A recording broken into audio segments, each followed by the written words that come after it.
Hello and welcome to Mythmakers. Mythmakers is the podcast for fantasy fans and fantasy creatives, brought to you by the Oxford Centre for Fantasy.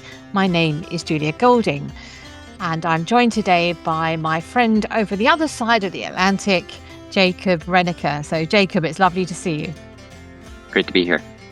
So we've got sort of three main areas of conversation today. The first of all is breaking news. We need a little chyron going down the bottom, don't we? But it's breaking news of a different kind than normal. And the second is we want to talk about what is the best cinematic universe. We're going to really duke it out here and argue for our best. And then we're going to turn at the end to a new series that we're going to be doing, which is to look at decades in publishing, starting in this case with the 1990s, and picking out our top 3 fantasy reads. And we'll be working our way back through the 20th century and see what we can find. Okay, but first of all, breaking news. I need that news sound. There's some sort of music, yes. Yeah, imagine. Which is that we're about to have a royal visit to America. The King Charles and Queen Camilla are coming for the American celebration of independence. And what is unusual and what caught my eye and is relevant for fantasy fans is that in the gift giving, Queen Camilla, who is a great sponsor hero of reading, she loves reading and she's behind any sort of national campaign about get everyone reading. She is bringing a very special character to be left behind in America, not Harry. It's actually Rue, because we are in the 100th anniversary year of Winnie the Pooh, which, can you believe Winnie the Pooh is 100 years old? And the New York Public Library has a collection of A.A. Milne's sons' soft toys that were the inspiration behind what became Winnie the Pooh. So Eeyore and Tigger and Kanga and all the rest of it. But they don't have Rue. And Queen Camilla has sourced a soft toy which would have been in the same shape as the original Rue to give to the New York Public Library collection so they can have a complete set. So there we go, soft toy diplomacy. Now, Jacob, that's all lovely, and I'm sure that will be one of the less contentious high spots of this particular visit. But I was wondering, as a result, about how this whole idea of nursery school characters, nursery soft toys, has been one of those big themes in fantasy, which I've never really thought about separately, but this gift has made me think about it. So do you remember any stories, fantasy stories growing up, which had this as the idea, the characters coming alive? Yeah, this is great. And I just want to say a quick word about Winnie the Pooh. Having read those with my child, I don't remember reading the Winnie the Pooh series as a child. My earliest memory is kind of the Disney cartoon adaptation, which I know. Well, so now I'm able to rectify that oversight, and it absolutely holds up. Just so delightful. The voice is so strong. It is those laugh out loud funny bits for adults and super engaging for 4-year-olds, 5-year-olds, and on up. So it certainly has left a legacy in terms of fantasy. A story that I was familiar with younger, The Velveteen Rabbit by Marjorie Williams. Again, a toy inspired by a child's stuffed animal that then is so worn out it then gets discarded when new toys come along, and it's kind of this quest of this animal who felt loved, and it's surprisingly touching about like the transformative power of love and how love can make one real by both like receiving and giving love. So Velveteen Rabbit was one that's kind of a sweeter, softer one that really captured my imagination as a child was the Indian in the Cupboard series by Lynn Reed Banks, 1980. So when I was a child, so this would be a magic cupboard that whatever toys you put in, you close it and open it up, and they come to life and they have their own adventures. And so it's very very close to Toy Story, what that's kind of channeling, but this was explicitly a magical cupboard that is imbuing these toys with life. So that was something when I was a kid that I would loved reading the books. They did a film adaptation in the early '90s of the first book in the series. But yeah, but those so my childhood, I certainly had these ideas of uh, of toys having a life of their own, having adventures of their own, and I feel like that's kind of what most children, or at least I did, and my siblings and friends would channel when you have these animals, these creatures, these toys, then you're taking them on adventures and you're voicing them and taking them different places. So it seems, I mean, it seems to be something even, cross culturally, something, children and their toys, animating them and imagining what the life is like of this little object of theirs. So yeah, so that was kind of my childhood. How about you, Julia? Yeah. In addition to Winnie the Pooh, what Well, are the things that you see? yeah, I was another one I remember from my sort of growing up days at school was a book called The Little Wooden Horse, which was like a horse on wheels that got battered and sort of broken down and almost rejected.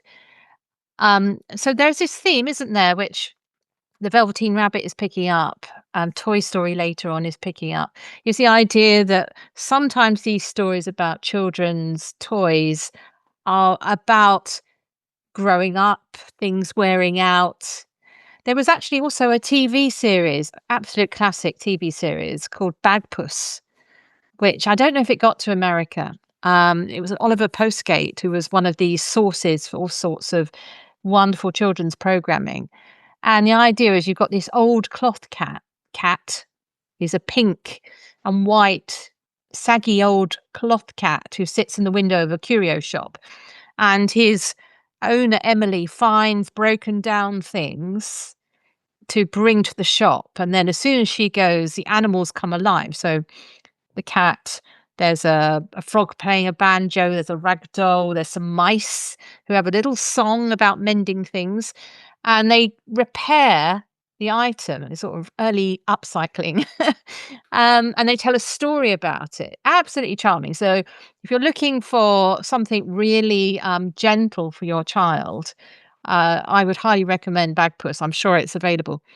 But it's a similar idea that the animals or these stuffed animals have a life when your back is turned, so that's but the thing about Winnie the Pooh is that it's not about the creatures are sort of moved out of being they move out of the nursery into the 100-acre wood. So they have a whole world in which they're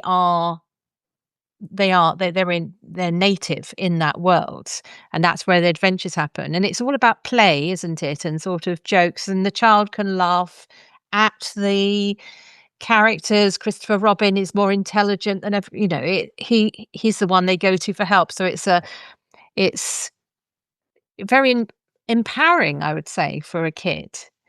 And of course, it taps into a level for adults too, because there are certain archetypes. My husband once came home and said that they'd done some management training thing where the training had been about describing different members of their team in terms of Winnie the Pooh as a gentle way of, rather than saying you're bossy or uh, Right. you're over enthusiastic. You say, You're well, dour. Yeah. you're a bit like Tigger, and you're a bit like Rabbit. Right. Um, Who so is the ER? Is the question you yeah, have to Eeyore's see. there was an Eeyore. I know him well. The one who would always say it's all horribly wrong. So it's clearly tapping into something. So you can try that in your next group building meeting That's that a you go great to. idea. But you And that's funny. mentioned, of course, Toy Story. So I think we should. Yeah. There's this idea has lent itself to the Indian in the cupboard is very much like Night at the Museum. don't you think? Right. Yes. Yes. Exactly. Yeah. Yeah. And Toy Very much in that Story vein. seems very much like the Velveteen Rabbit, but perhaps as a my American on this, you can explain the connections you see between those. Am I right in thinking that? Yeah, yeah, that is, yeah, yeah, very much so. Yeah, kind of Night at the Museum is more of a Indian in the cupboard. So and Indian again, American Indian, Native American, indigenous folks. That's so but the toys usually have the the old cowboys and Indians shows that they would have, and kind of like taking place in the American West. That's the the righteous upright white settlers coming in and Oh having dear, to so fight a off bit the forces of dated. chaos. Yeah, right. So that's where, yeah. So when we say the Indian in the cupboard, so this is it's being published in 1980, so it's being written and imagined much earlier than that, with those kind of cultural ideas that it's playing with. And so in some ways, it's almost a way to work through some of those some of those cultural ideas through the form of toys, right? And that's what we're seeing with Toy Story, right? So it's a film that's about toys playing with each other, but like you said, it's also something, it's a kind of a locus to be able to explore the idea of growing up, growing out of things. You even have in Toy Story 2 talking about speculative markets of toy. Uh, Oh yeah, vintage. So yeah. it's kind of a critique of certain different things. With the new upcoming Toy Story, I was just talking with our child about this one. The villain is a tablet, an electronic tablet, that is, children's attention is being pulled to. This is their new toy, and the other kind of tactile toys are kind of being left in the dust, and kind of, so it's a way to explore imagination, and children, and the competing entertainments for children, and what those effects have on them from the perspective of the toys themselves, which is really interesting. So I think, yeah, so they become uh, yeah, a way to explore some of these different, deeper things. Something that you said about Winnie the Pooh and the world itself that kind of sets it apart, just really stood out to me. The 100 Acre Wood becomes this kind of persistent fantasy realm, Mm. and Christopher Robin, whereas in some of these other stories, there's the child in Indian in the cupboard. The child is a major focus of that. But Christopher Robin, he's kind of he kind of intersects the story at certain points, comes in, but really it's about the adventures that these toys are having on their own. But it's, again, like it's a second, it's almost a secondary, almost like portal uh, fantasy, where you're just kind of there, and then the character from this other world is the one that's kind of coming in and intruding, even though he's the reason for the being of this world. And even, yeah, at the end of the Christopher Robin saga, if you want to call it that, with House of Pooh Corner, and Winnie the Pooh, that when he talks about kind of moving on, and growing up, and yet this world is still continuing to exist. There's some, yes, there's some really interesting things there in terms about world building, in terms of an entire fantasy world. Because you could have it like Toy Story, that's entirely situated in our world, Mm. and it's dealing with, there are people, there are toys. There's a clear distinction between the two, and the only places these toys can explore is our world. And so you have like a toy's eye view of our world. It can be kind of a critique, a satire, an exploration of our world. But with something like the 100 Acre Woods, there it's, like you said, kind of a self-contained kind of ecosystem, a fantasy world, that then has its own rules. It has some ideas that are kind of filtered through these animals, with birthdays and other things that are being kind of warped through the simple understanding of these creatures. So it's, if a child was kind of creating their own world, Mm. uh, and doing the world building themselves, it's staying consistent to that, which is really interesting. What would a persistent world, fantasy world, look like that was created by a child? And if the child wasn't there, how would it spin on and keep going in the absence of that child?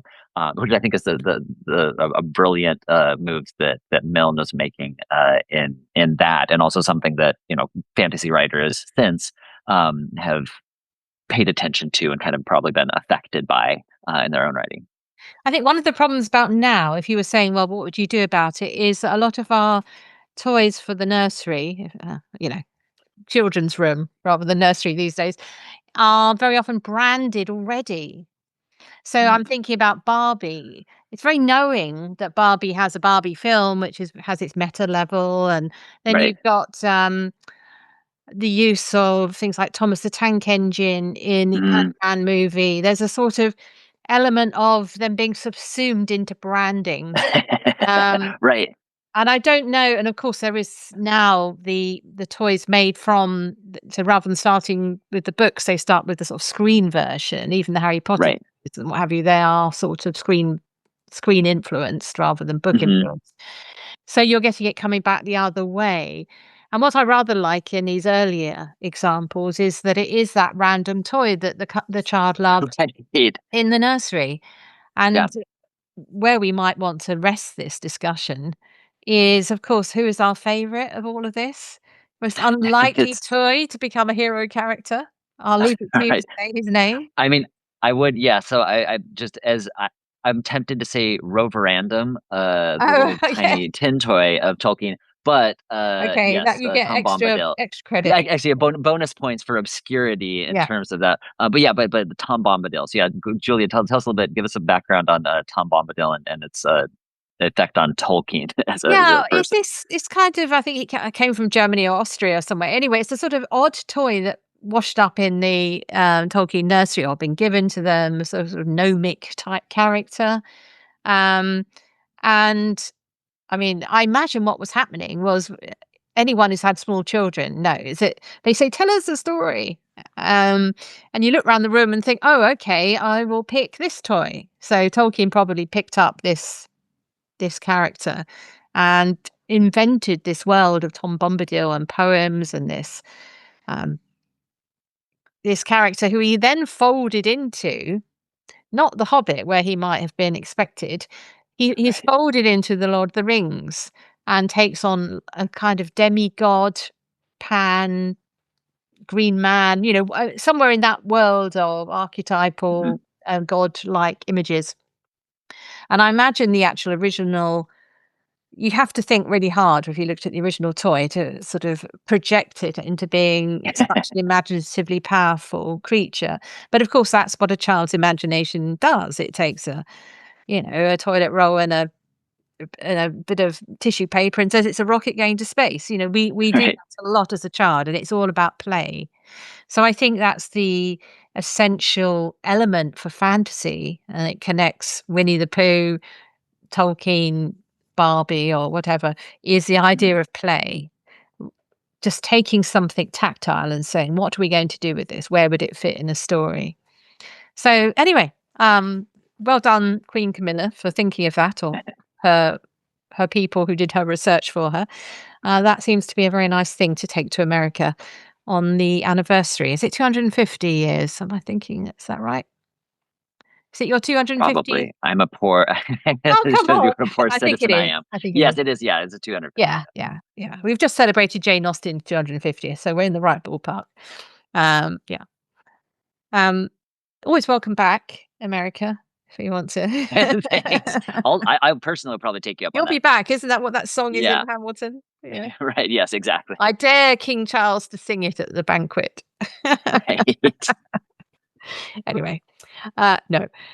So moving on, we're now going to think about cinematic universes. So first of all, we need to define our terms. The reason I wanted this as a topic is that when we think about fantasy now, there is so much influence on popular culture by what they call cinematic universes, and they're folding all sorts of things into this idea.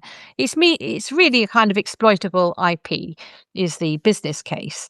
You have a really strong central idea and then you spin out connected stories in films or TV series and so on. So I think the key thing to sort of guide our conversation about this is it has to be extendable. We have to be able to sit here and think, well, if we were going to do a story in that universe, a bit like fan fiction, I would do such Hmm. and such. It's got to have that extendable, limitless feel. So not sort of one-off books that like Right. 1984 that don't suggest going elsewhere. You wouldn't want to do a 1984 universe. Or 1985. Yeah. Right. Even. Yeah, I mean, it's just not a thing, is it? Um, So I was thinking about groups, and I'll probably come back and ask you about each one of those. First of all, is the kind of the most obvious, which is the superhero Hmm. group, which is largely Marvel and DC. And then we've got some very strong contenders in the world of sci-fi. So we've got Star Trek, good old Star Trek, Star Wars, of course, which is Hmm. doing this to the nth degree, and a long-running one, but a recent and not entirely successful entry into the Whoniverse is Doctor Who, but that is extendable. And then we've got fantasy properties that kind of stand alone. So I was thinking here Harry Potter, of course, Jurassic Park, because that's been Right. extended. Right. And I thought, what about some other big ones that don't quite make the grade? So I was thinking, well, I don't they have extended Hunger Games, but it seems to be just going up and down the same The timeline. timeline. Yeah. Right. Yeah. Yeah. Rather than sort of spreading. And then Twilight, that sort of that huge craze. It was the biggest thing, of course, in about the 2010s. That seemed to be a sort of limited thing and didn't go anywhere in terms of you wouldn't say there was a Twilight universe. There was a Twilight Right. series of books, but the Hmm. films didn't then lead into anything else or haven't yet. Right. So I would say they're quite a good mentioning them as because they're big book series. Mentioning them sort of shows you where I do my cutoff. They don't qualify, Right. whereas the others do. And I'm not putting in here Tolkien Right. because the books are the extension, not the Right. screen. Right. And I'm not putting in here Narnia because it hasn't extended beyond the book series. No Well, one's, yeah. So for both those, yeah. So I mean, unless you also take into consideration, that's one of those ideas like the when we say cinematic universe, yeah. uh, is it limited to film, or are you also like can we also include prestige television as well, right? Let's say Yes, yes, you right. are Once you get allowed into like to. early Yeah. 2010s, but then it's also so like there's the extension story aspect. So you have role playing games that are specifically like set within Tolkien universe that are like allowing for additional non-canonical stories, right? That are allowing people to tap into that have like official rule books on how to tell your own stories in these sorts of universes. So I think that speaks to the potency of some of these some of these story worlds, such as the Middle Earth larger legendarium. Narnia also has a German only role playing game system, officially licensed, sanctioned by the Tolkien estate. And a series of choose your own adventure Narnia books that were published. So you have some of these different extension stories, but limiting, right? So that's part of the consideration for this. It could just sprawl and go all over the place. Video games as well. Shadow of Mordor, Shadow of War for Lord of the Rings. There's an online Lord of the Rings game. So there's like certain things, but then so they're all IP related. But if we're talking about kind of a coordinated story, like you were saying, like with the say Marvel universe, where you have somebody, a Kevin Feige, who is Yeah. kind of orchestrating and saying this is a coherent story that we're trying to tell across X number of movies slash TV shows. Yeah. So if we're limiting it to that kind of dimension of the extension of these kind of story worlds, then yeah, that's the cinematic would include in the cinema and the film and kind of television series that are directly tied in to those storylines that are happening in film.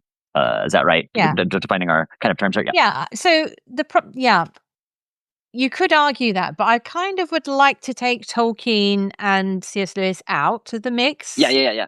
because I'm biased towards them.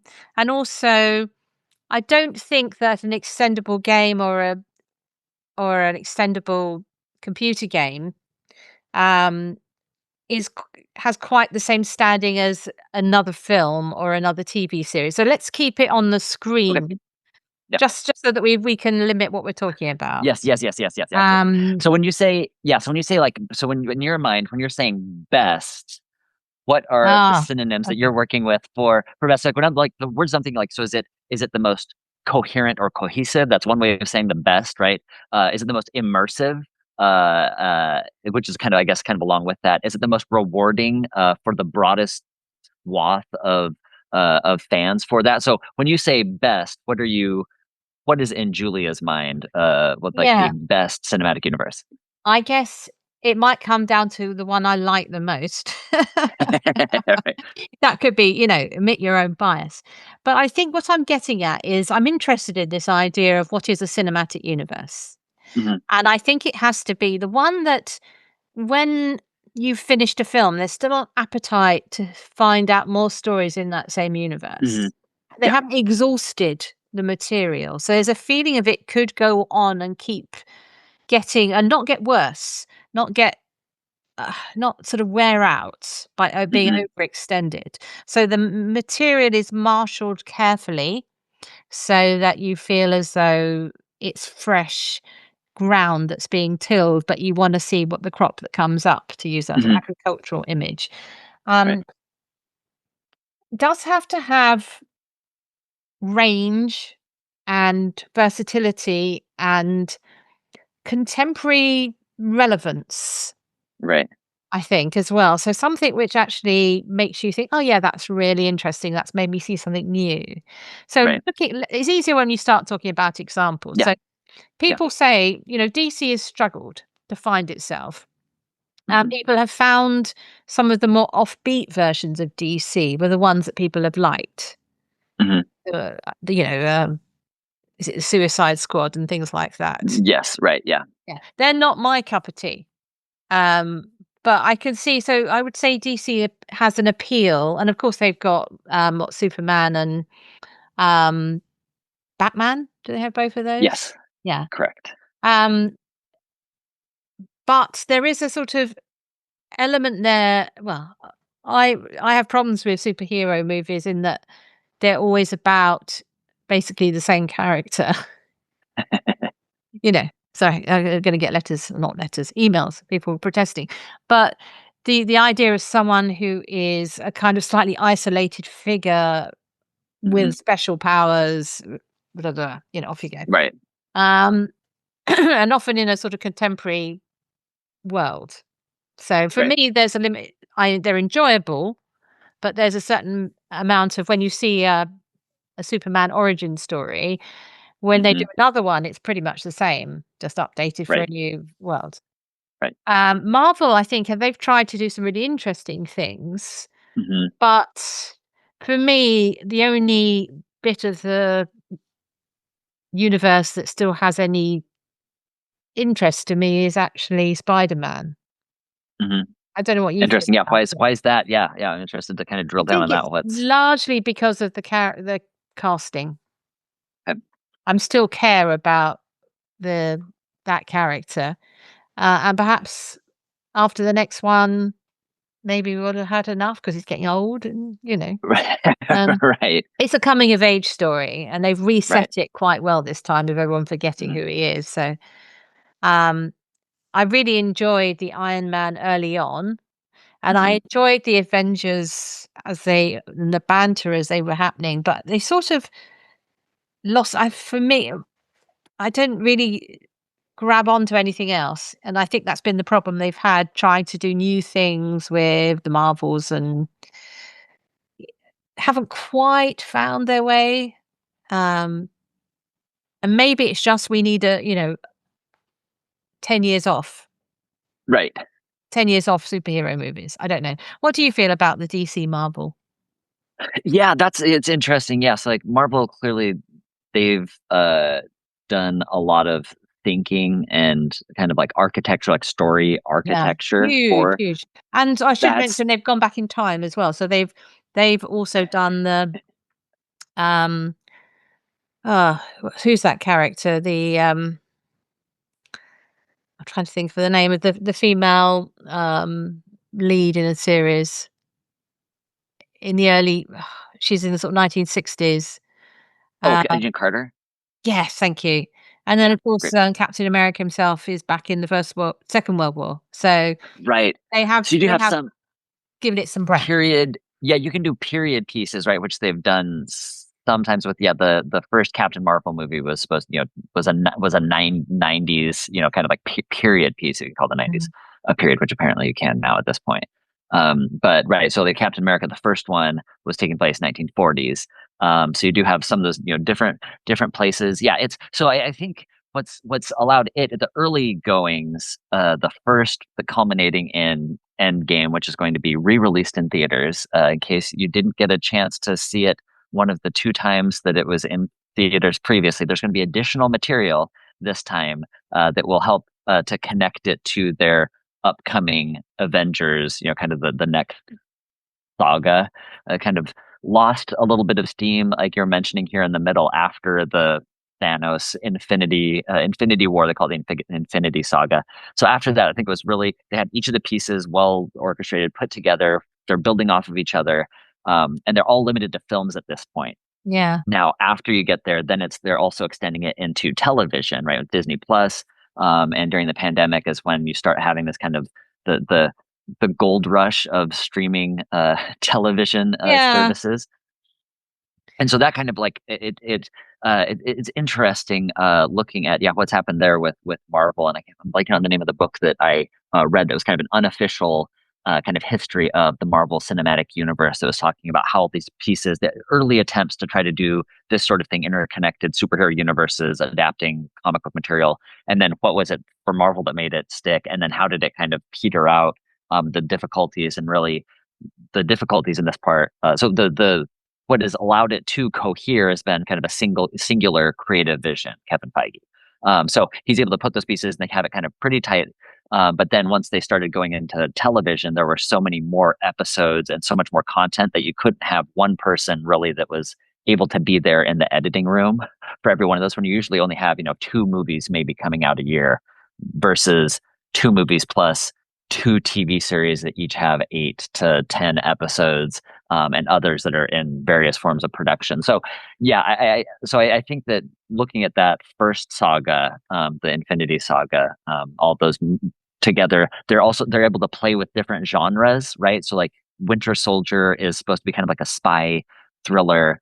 You have Ant-Man, which is kind of a heist, which is a heist Mm. film, the first Ant-Man, kind of a heist film. So they're kind of, instead of just having the same, like you're saying, just a stereotypical superhero story, they're trying to take superhero story plus add this genre, to be able to give it, I think, a little bit broader appeal, hopefully, I think, to a broader audience.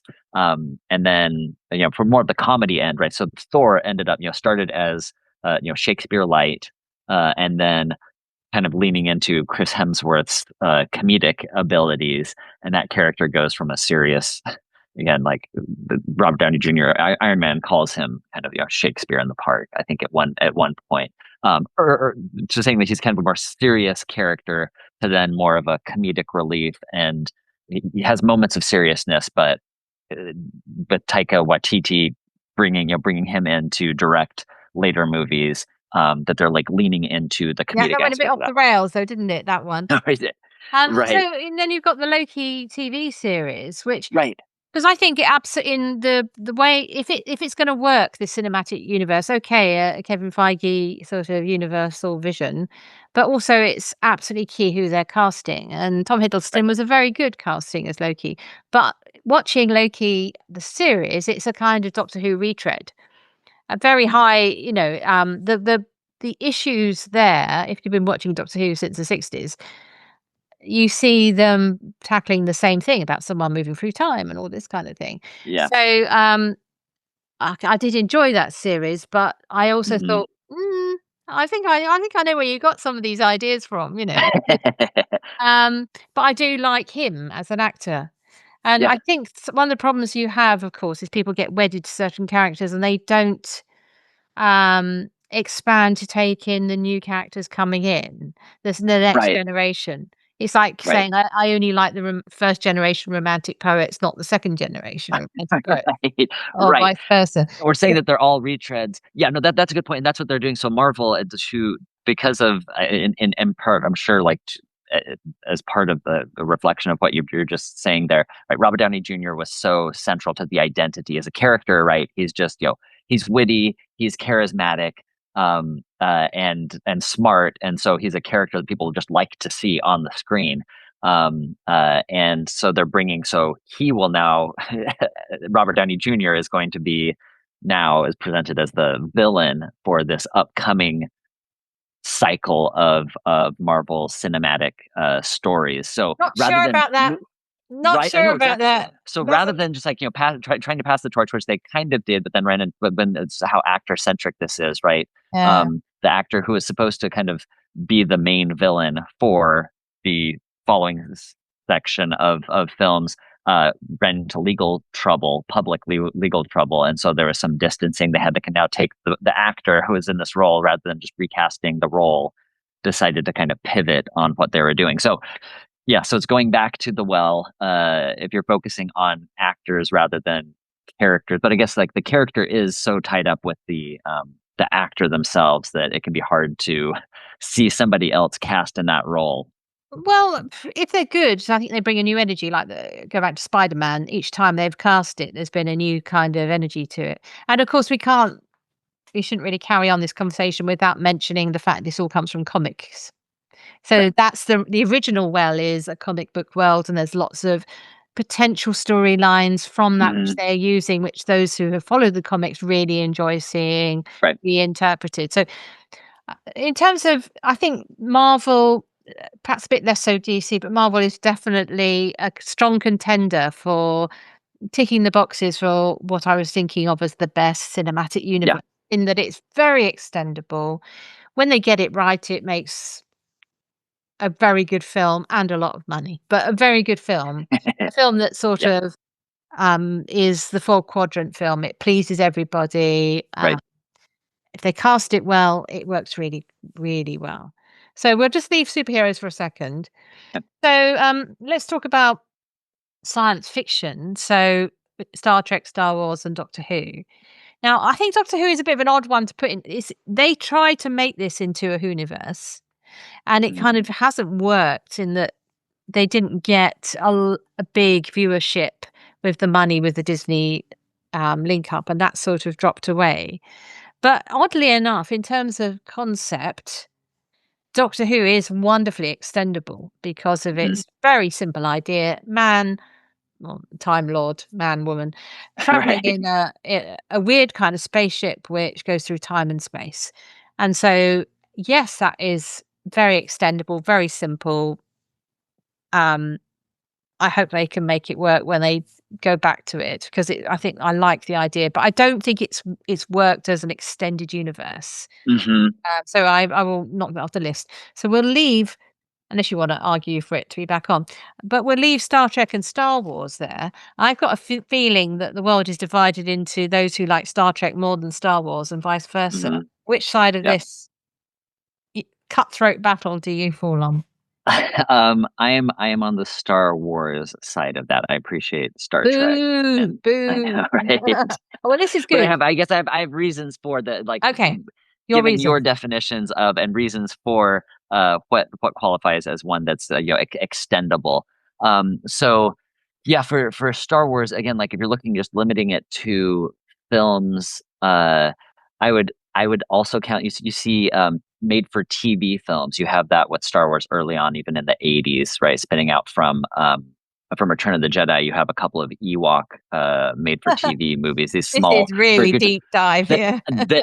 this is so and I loved those as a child. So that which because rather than having the adults as the primary actors and movers, the Ewok movies had children, a couple of children whose parents were lost initially.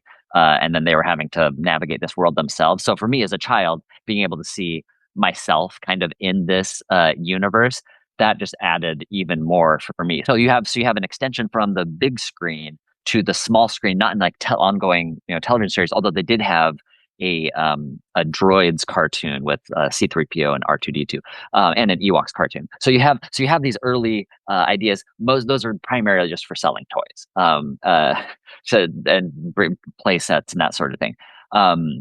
Because George Lucas did maintain the rights to merchandising was his big coup for early on that the studio had the rights to the film and distribution and everything, but then he was going to maintain rights for merchandising and then merchandising went off.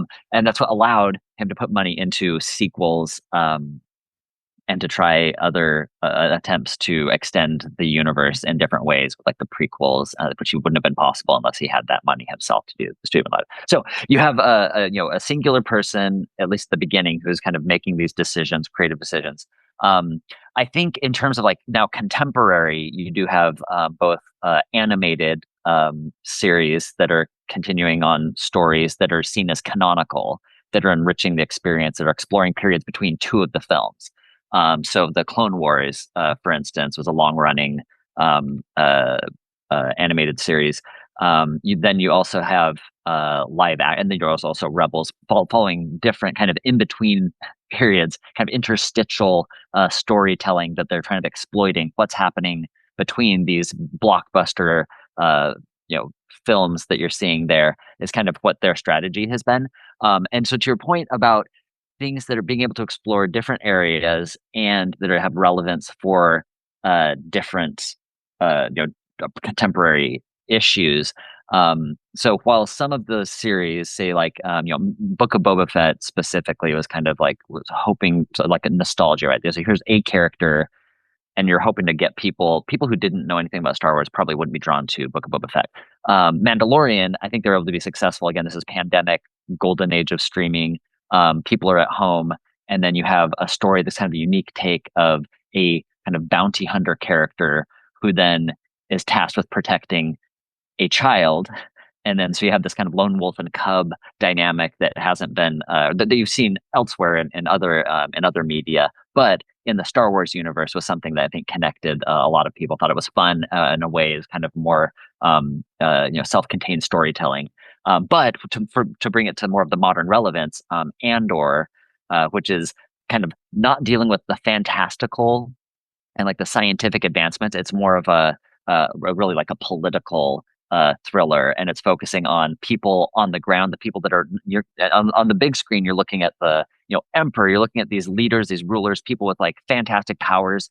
But this series is focusing on people on the ground, the people in you know office conference rooms, not that they're like they're really dealing with everyday. You How to see run the in one of the empire, episodes, how to keep the yeah, lights in on. one of the Yeah. episodes, you see somebody eating cereal, talking. This guy, the guy who lives at home with his parents still. He's an Mm. adult and he's eating cereal. Like this one scene. Anyway, so like there's a lot that is kind of like relatable, but it's talking about issues of political importance in today's world when you have threats of of regimes or people that are rising to power and abusing power, and who's complicit in that. And so I think that's a reason why it does have nominated the season 2 of Andor, nominated for 14 Emmys, winning 5 of those.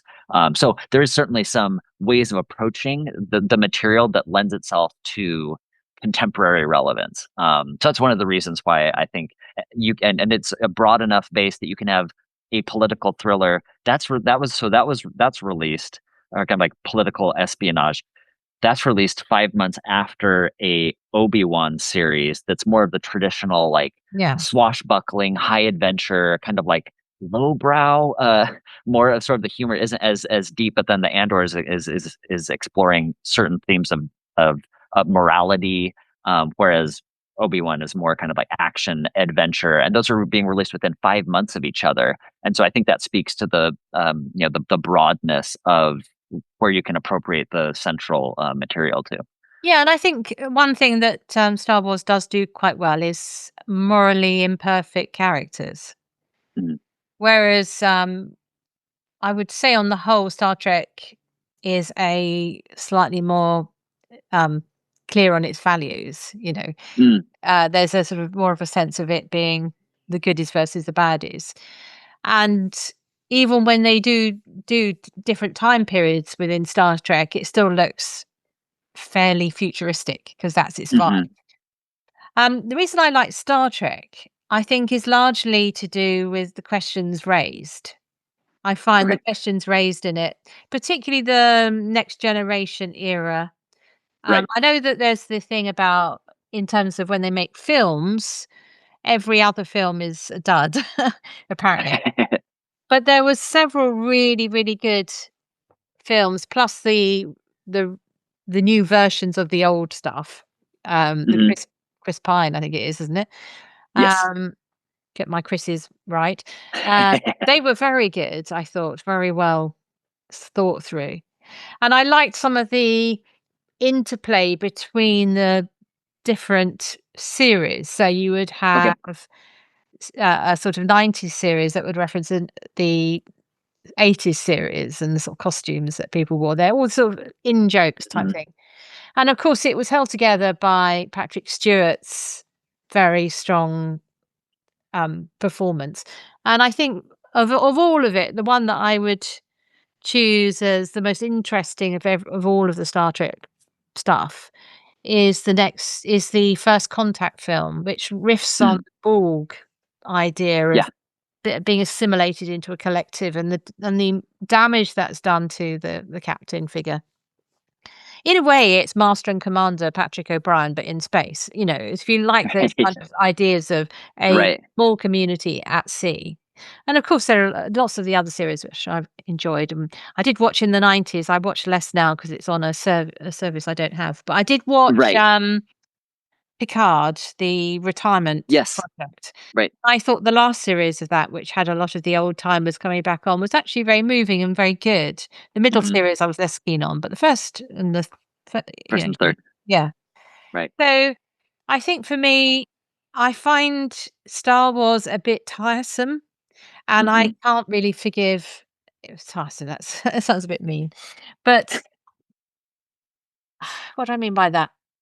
Um, the sort of the false eye concept, and just the way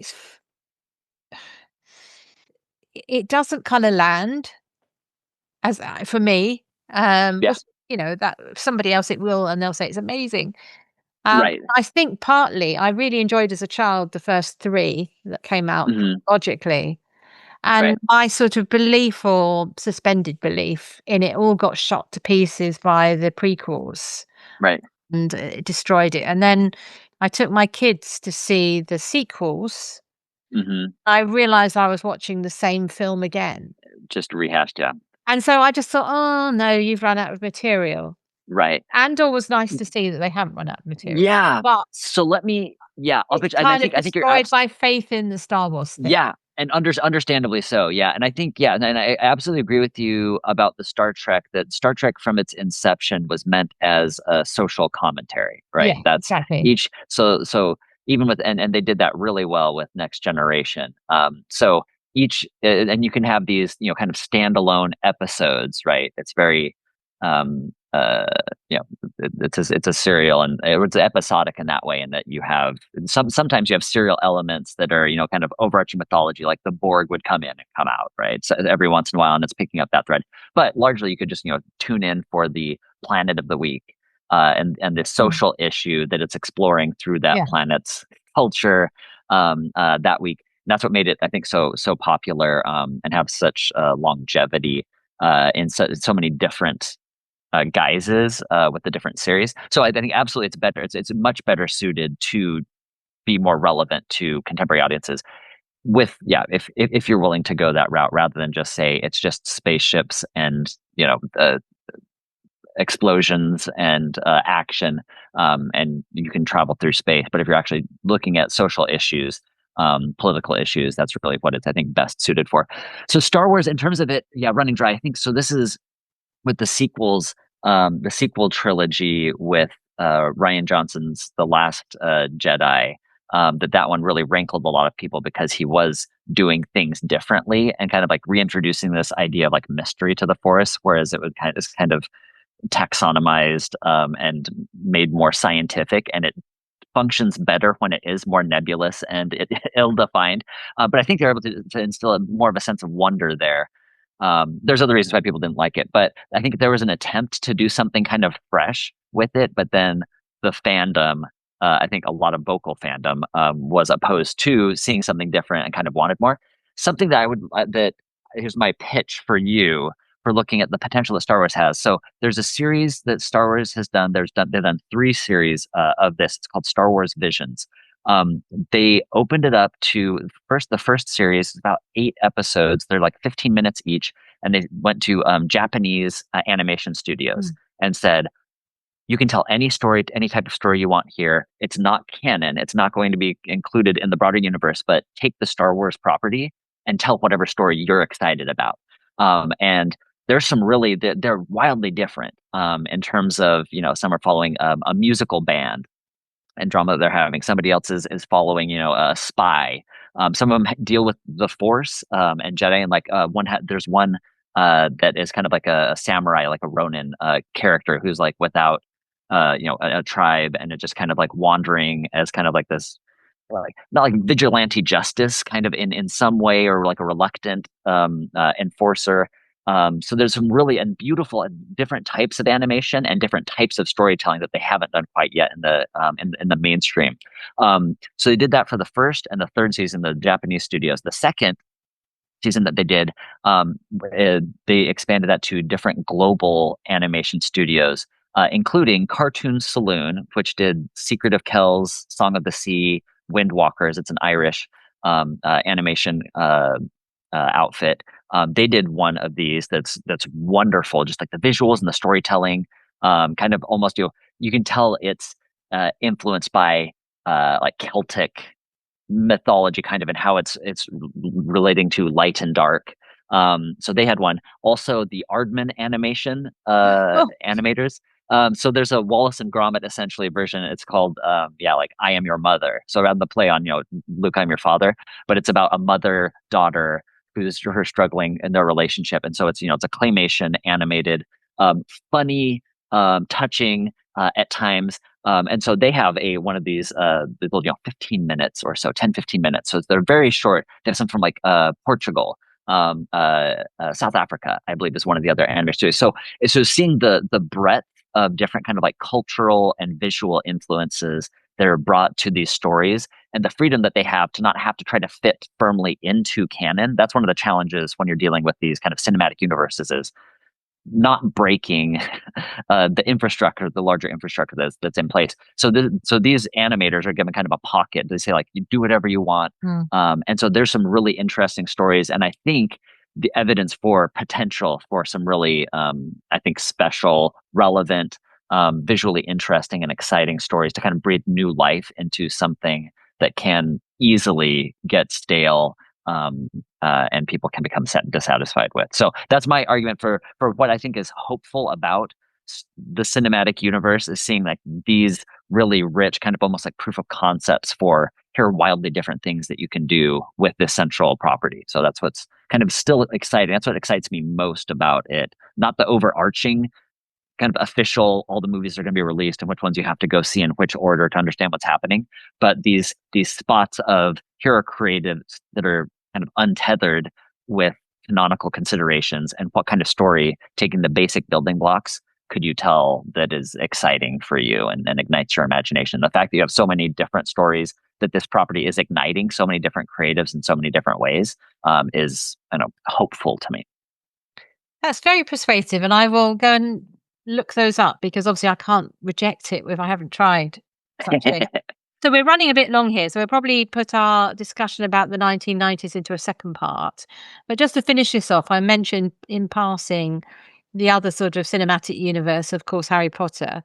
And I had in mind here how it's extended to, um, rides and worlds. And again, we're not particularly looking at the video game world, but there is obviously a massive Harry Potter video game thing with sort of an earlier, the Hogwarts idea can move through different periods in history and all that stuff. And I also mentioned Jurassic Park pretty much for a similar reason because it seems as though it's gone into sort of rides and what have you. I think they have less of a universe claim in that the spin-offs cling very much to the original Hmm. story. So I think perhaps they're more of a world as opposed to Yeah. a universe.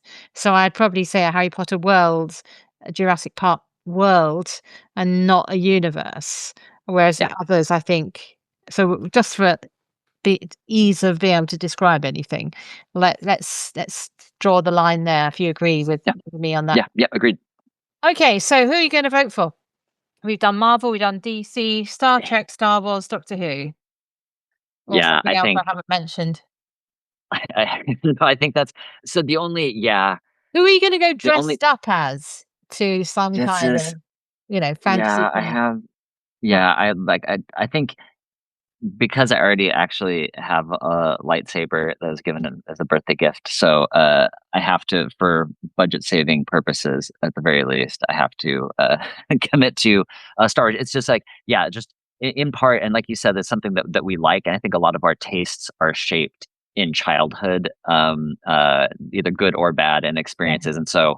I watched a lot more like Star Wars, and the toys that were available there were like integral core memory, core like emotional development for me is tied up with Star Wars. I did have next generation toys though as well. Yeah.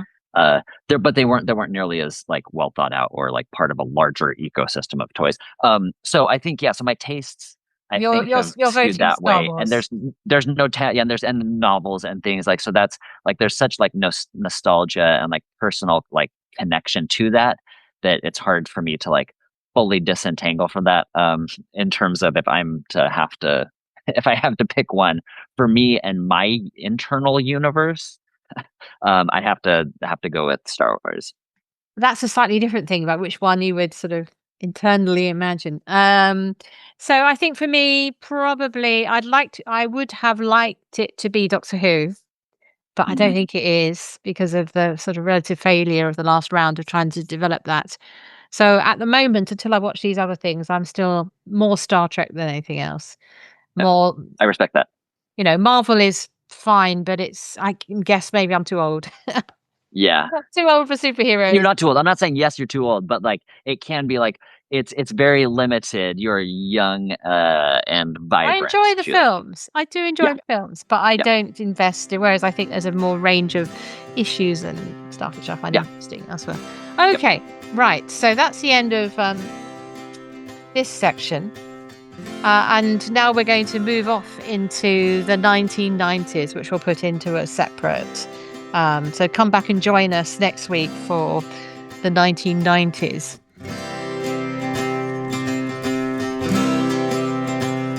Thanks for listening to Mythmakers podcast, brought to you by the Oxford Centre for Fantasy.